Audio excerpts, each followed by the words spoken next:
Doctor Ambedkar இந்திய அரசியலமைப்பு சட்டத்தை உருவாக்கிய நாயகன், இந்திய ஜனநாயகத்தின் தந்தை, அவருடைய பிறந்தநாள் வருது. இந்த காலகட்டத்தில் நீங்கள் வாழ்ந்துக்கிறீங்க. அவர் சம்பந்தமாக, பிறந்தநாள் சம்பந்தமாக கருத்து சொல்லுங்க.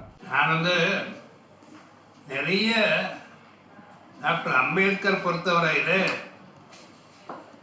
என்னை அப்போ மாணவ பருவத்திலேயே சொல்லுவார்கள், டாக்டர் அம்பேத்கர் பித்தன் அண்டேன்னு சொல்லி.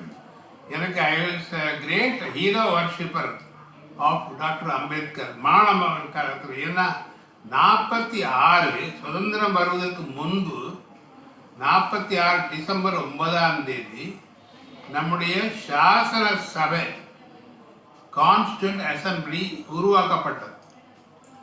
அது எப்படி உருவாக்கப்பட்டது என்றால், நான் ஏற்கனவே சொன்ன பாருங்க, சுதந்திரம் வருவதற்கு முன்பாகவே எல்லா 11 மாகாணத்திலையும் தேர்தல் வைத்தார்கள்.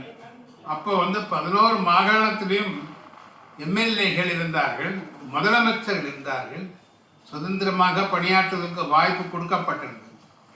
ஆகவே கான்ஸ்டியூண்ட் அசம்பிளி சாசன சபை எப்படி உருவாக்கப்பட்டது என்றால், ஒவ்வொரு மாகாணத்திலிருந்து இத்தனை பேர் நம்ம அனுப்புறதுக்கு வாய்ப்பு.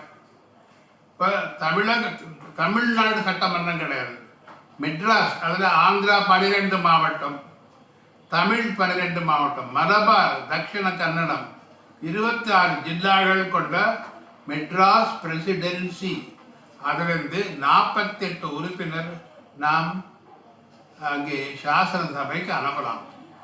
பாம்பே மாகாணத்தில் குஜராத், மகாராஷ்டிரா சேர்ந்து அதிலிருந்து 46 உறுப்பினர். உத்தரப்பிரதேசத்திலிருந்து 52, யுனைடெட் ப்ராவின்ஸ் பேர்.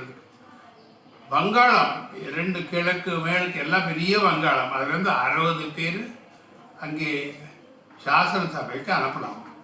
ஆகவே எல்லாம் அனுப்பிய நேரத்தில் 14 எம்எல்ஏகளோட பாம்பே சாசன சபையில் டாக்டர் அம்பேத்கர் உட்கார்ந்து கொண்டிருக்கிறார். அங்கே ஆட்டோமேட்டிக்காக அவர் அந்த சாசன சபை அங்கேருந்து பாம்பே ப்ராவின்ஸ்லேருந்து சாசன சபைக்கு அனுப்பிச்சிருக்க வேண்டும். 46 பேரில் அவர் ஒருத்தராக இருந்திருக்கணும். ஆனால் என்ன நடந்ததுன்னா, அங்கே முதலமைச்சர், இங்கே பிரகாஷம், டி பிரகாஷ்